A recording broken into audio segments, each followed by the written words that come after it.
Welcome to SS TV5 ప్రేక్షకులకు నమస్కారం. తెలంగాణలో సెప్టెంబర్ 30వ తేదీలోపు పంచాయతీ ఎన్నికలు నిర్వహించాలని రాష్ట్ర హైకోర్టు ఇచ్చిన ఆదేశాలకు అనుగుణంగా రాష్ట్ర ఎన్నికల సంఘం ఎన్నికల నిర్వహణ ప్రక్రియను ముమ్మరం చేసింది. వీలైనంత త్వరగా పంచాయతీ ఎన్నికలను నిర్వహించాలని భావిస్తున్న ఎన్నికల సంఘం దానికి సంబంధించిన చర్యలను చేపడుతుంది. ఇందులో భాగంగానే ఓటర్ జాబితా సవరణను సంబంధించిన షెడ్యూల్ రిలీజ్ చేసింది. రాష్ట్రంలోని అన్ని గ్రామ పంచాయతీలకు ఎన్నికలు నిర్వహించేందుకు పోలింగ్ కేంద్రాలు, తుది ఓటర్ల జాబితా విడుదలకు సంబంధించిన నోటిఫికేషన్ను రాష్ట్ర ఎన్నికల సంఘం తాజాగా విడుదల చేసింది.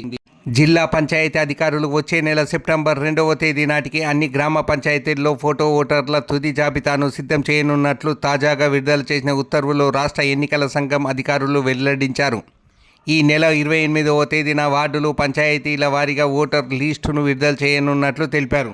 ఆ తర్వాత ఈ నెల 29వ తేదీన జిల్లా స్థాయిలో, 30వ తేదీన మండల స్థాయిలో అన్ని రాజకీయ పార్టీలతో రాష్ట్ర ఎన్నికల సంఘం అధికారులు సమావేశాన్ని నిర్వహించనున్నారు. ఇక ఓటర్ జాబితాకు సంబంధించిన ఈ నెల 28వ తేదీ నుంచి 30వ తేదీ వరకు అభ్యంతరాలను స్వీకరించనున్నారు. ఈ ప్రక్రియ పూర్తయిన తర్వాత చివరిగా సెప్టెంబర్ 2వ తేదీన ఓటర్ల తుది జాబితాను విడుదల చేయనున్నట్లు ఎన్నికల సంఘం తాజాగా స్పష్టం చేసింది. తెలంగాణలో సర్పంచుల పదవీకాలం 2024 జనవరి 31వ తేదీనే ముగిసింది. దీంతో గ్రామాల్లో సర్పంచుల చెక్ పవర్ పోయి పంచాయతీ కార్యదర్శుల ఆధ్వర్యంలో పాలన సాగుతుంది. అయితే గ్రామాల్లో సర్పంచుల పదవీకాలం ముగిసి 1.5 ఏళ్లు పూర్తయినా పలు కారణాలతో ఎన్నికల నిర్వహణ ముందుకు సాగలేదు.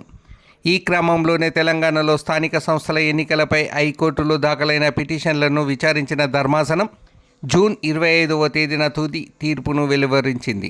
3 నెలల్లో గ్రామ పంచాయతీ ఎన్నికలను నిర్వహించాలని కీలక తీర్పును ఇచ్చింది.